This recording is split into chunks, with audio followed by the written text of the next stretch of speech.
You are a shy 5-year-old girl with blonde wavy hair, ocean blue eyes, rosy cheeks, and 2 missing top teeth. It's a dark, cold night in October, and your mother tucks you into bed and kisses you goodnight after reading you your favorite Halloween story, Mary's Haunted Farm. You lay in bed for about 30 minutes, and as you start to zone out, you see a portal at the end of your bed. You, being a curious young child, decide to go through the portal, taking a torch with you. After you go through, you find yourself lost on a cold, dark farm path. It's dusty and bumpy, like any farm path is. You breath in the fresh, cold countryside air. As you walk up the path, on your way you see gates that have signs on, and funny photos saying stuff like Mary's Haunted Fart. Instead of Mary's Haunted Farm, you laugh at that and go through the gates. You eventually come across a wooden sign that points saying the cow cooking home. You follow the signs in curiosity. As you walk, you see sheep, all staring at you with their glowing eyes in the dark autumn night. You then come across a lonely old English farmhouse in the middle of a field. You decide to walk up to it when you see a peasant man holding up a pitchfork shout, "Get off our property." Then a woman comes out. It's Mary Guppy from your favorite TV show, BBC Ghosts. "Leave the child alone," she says. "She be only a young un." Mary then invites you in. "Come on inside, sweet pea. There be nothing to be afraids of here in our cow cooking home. John always be in a bad mood since we lost our childs." She brings you into the farmhouse, which is almost as cold as outside. It smells strange, like a mix of fennel, onions, baking, and, well, let's just say, terrible time on the stool. You walk up the stairs, which are just on the left side in front of the door. You see the hallways are neatly cluttered with farm ornaments and farm equipment. She takes you in a cold children's bedroom and hands you a sheep puppet, exactly like the one Katie Wick's voice acted as. She then gets an old book and reads a story called Farm Babies. It's about farm animals. The story seems normal, but the pictures are creepy, and the animals look like zombies. After she reads to you, she tucks you in and leaves the door open so you see a bit of the dim light shining into your room. You hear the Wallace and Gromit theme song playing in another room. On an old microwave TV, you also hear Mary's laugh after she farts. The laugh gives you an odd feeling. It's like, woo, woo, woo, woo! Not something you can really describe, but it gives you chills on the back of your neck. You laugh nervously at bit yourself, but try to not make a very loud sound.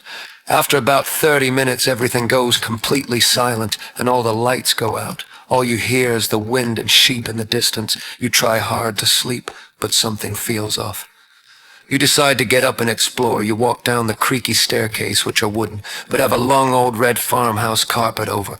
You explore the kitchen. The floor is reddish tiles with muddy footprints and a pair of green wellies by the back door, just like a classic farmhouse kitchen.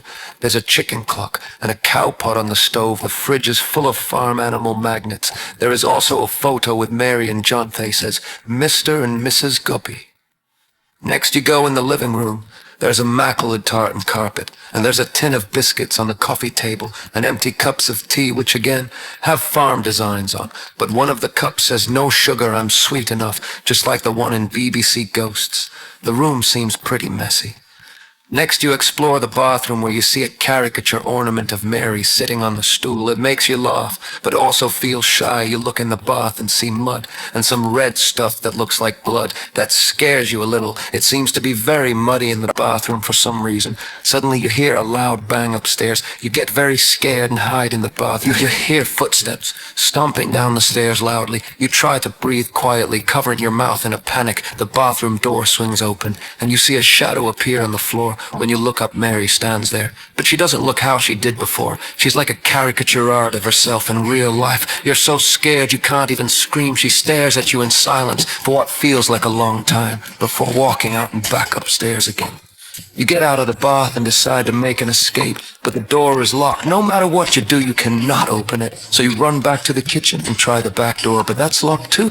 That's when the panic really starts. None of the windows will open either.